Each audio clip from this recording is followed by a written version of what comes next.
Japon, il existe une cinquième saveur qui n'est ni sucrée, ni salée, ni acide, ni amère. On peut dire qu'elle est indéfinissable. Les Japonais la nomment l'umami.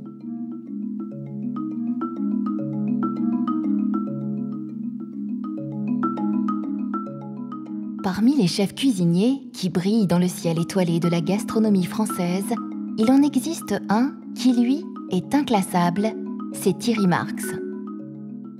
Grand voyageur parmi les saveurs, cet aventurier du goût, amoureux de l'Asie et passionné d'arts martiaux, a su conjuguer poésie et science pour inventer une cuisine contemporaine.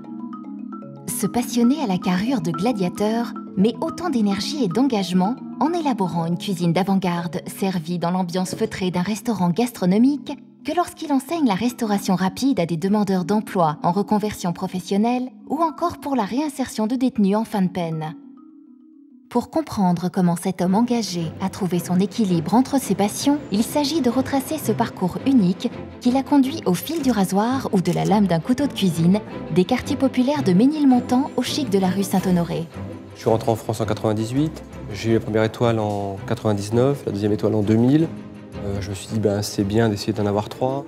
Pour approcher l'homme qu'il est et mieux appréhender cette cuisine d'avant-garde, le philosophe Michel Onfray, initiateur des universités du goût d'Argentan, événement qui fête la rencontre entre gastronomie et philosophie, raconte ce cuisinier hors norme. Moi j'aime bien Thierry Marx parce que Thierry Marx c'est quelqu'un qui représente bien ce qu'est la cuisine aujourd'hui. Parce que pendant très longtemps, sur le terrain des beaux-arts, il y avait des écoles.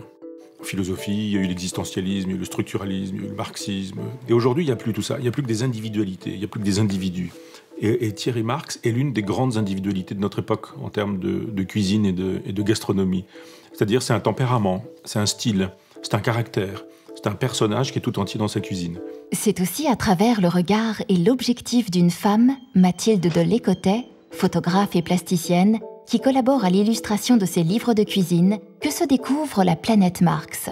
Pour moi, il est aussi innovant qu'il est socialement encore abordable.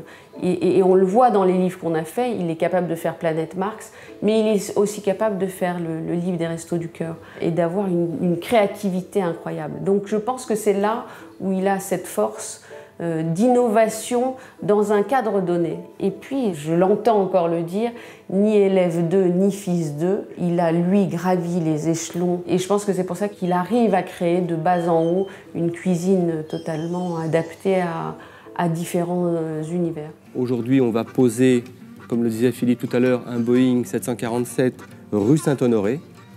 350 personnes qui sont en cabine.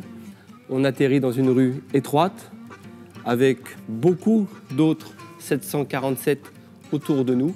Je crois qu'il arrive très bien d'associer à la fois cette dimension sportive, philosophique même, parce que les arts martiaux c'est aussi une philosophie, c'est aussi une façon de vivre, avec une pratique professionnelle. Et je pense même que c'est aussi un modèle pour son équipe, c'est aussi un respect.